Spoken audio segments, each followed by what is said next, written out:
Bonjour, alors nous voilà de retour pour la suite du cours de statistique de seconde.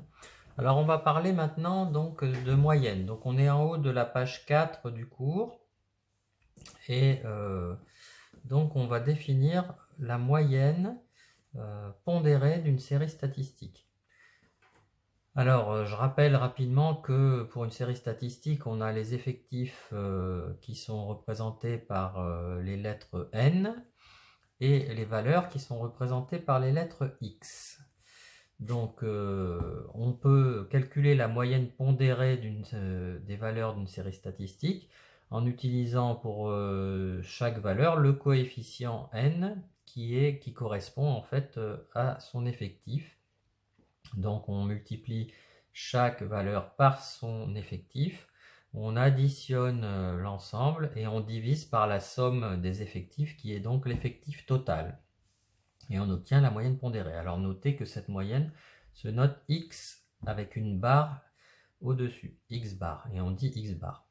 Alors si chaque effectif si on a un tableau donné par des fréquences, on peut calculer aussi la moyenne par la somme du produit de la fréquence de chaque valeur par sa valeur. En effet, si on se rappelle que petit f est égal à n sur grand N, pour chaque multiplication, on a n1 sur grand N fois x1 plus n2 sur grand N fois x2, etc. Donc on retrouve la formule du dessus. Si vous n'en êtes pas convaincu, vous ferez le calcul vous-même. On va juste préciser que si on a des valeurs qui sont regroupées par classe, c'est-à-dire par intervalle, on utilisera le centre de chaque classe pour calculer la moyenne. Par exemple, si on a un intervalle 3, 4, comme ceci, et qu'on a donné donc un effectif de toutes les valeurs qui sont comprises dans cet intervalle, bien on prendra 3,5 pour calculer la moyenne avec la valeur de cette classe. Donc ici, on va calculer par exemple une série de notes qui a été obtenue par un élève qui s'appelle Pierre. Et ici, nous avons 1, 2, 3, 4, 5, 6, 7, 8, 9, 10 notes. Donc l'effectif est égal à 10. Donc on peut, et puis pour chaque note, alors ici, Pierre a eu 2 fois la note 4. Donc on va écrire 2 fois 4, plus 1 fois 9. Alors en général, le 1, on ne l'écrit pas, mais bon, là je le mets. Plus 1 fois 10, plus 1 fois 11, plus 3 fois 14, plus 2 fois 20.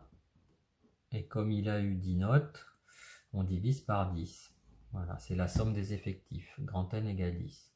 Donc le résultat de ce calcul, c'est 120 divisé par 10, et ça fait 12.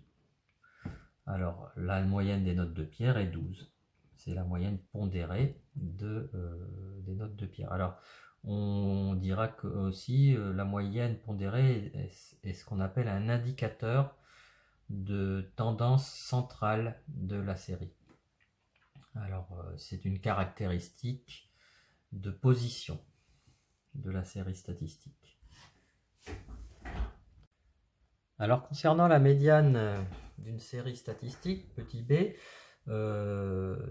on doit d'abord, avant de calculer une médiane, s'assurer que les valeurs sont rangées dans l'ordre croissant ou dans l'ordre décroissant, mais en tout cas, il faut qu'elles soient triées dans l'ordre, de façon à trouver un nombre qui va être de telle manière que la moitié des valeurs de la série se trouve inférieure ou égale à ce nombre, et l'autre moitié des valeurs de la série se trouve supérieure ou égale à ce nombre. Alors ça nous donne une définition qui est un peu peut-être compliquée, mais qui se comprend. En fait, on a une série de valeurs qu'on peut diviser en deux sous-ensembles, qu'on appelle E1 et E2, et la médiane donc de cette série de valeurs, et la valeur est un nombre qui n'est pas forcément une valeur de la série, telle que toutes les valeurs de l'ensemble E1 sont inférieures ou égales à la médiane et toutes les valeurs de l'ensemble E2 sont supérieures ou égales à la médiane. Alors un petit exemple rapide, ici on a inscrit les notes de l'ENA. Il y a donc 1, 2, 3, 4, 5, 6, 7 notes. Et on regarde, donc elles sont classées dans l'ordre croissant. Quelles sont les notes, combien il y a de notes, 7 notes, donc ça veut dire que la quatrième note ici 15, il y a autant de notes inférieures ou égales à 15 que de notes supérieures ou égales à 15. Donc on va écrire que la médiane de cette série est 15. Donc inférieur ou égal à 15 que de notes supérieures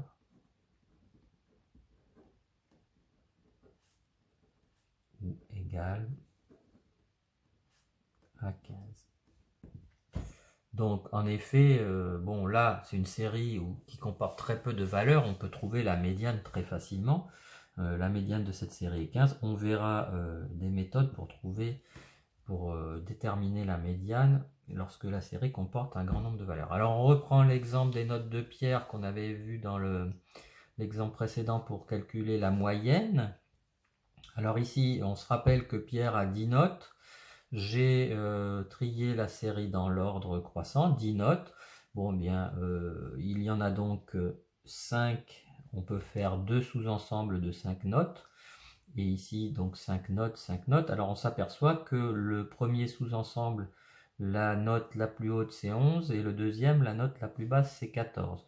Donc la médiane de cette série, en fait on peut même dire qu'il n'y a pas qu'une seule médiane, il y a une infinité de médianes possibles. C'est n'importe quelle note entre 11 et 14, c'est une médiane. Bon, alors par convention, on prendra, la moyenne de ces deux notes. Donc n'importe quelle note de Pierre comprise entre 11 et 14 peut être considérée comme une médiane de la série, car il y a autant de notes inférieures ou égales à 14 que de notes supérieures ou égales à 11. On prendra pour médiane, donc nous on va se définir comme convention qu'on va prendre la moyenne des deux notes. 11 plus 14 divisé par 2, ça fait 12,5. Donc si on reprend le calcul de la moyenne qu'on avait fait, on avait calculé une moyenne de 12 et ici on a une médiane de 12,5. Ce qui veut dire qu'il ne faut pas confondre moyenne et médiane, ça ne donne pas la même chose. Donc la médiane indique qu'il y a autant de notes de Pierre inférieures ou égales à 12,5 que de notes supérieures ou égales à 12,5 dans sa série de notes.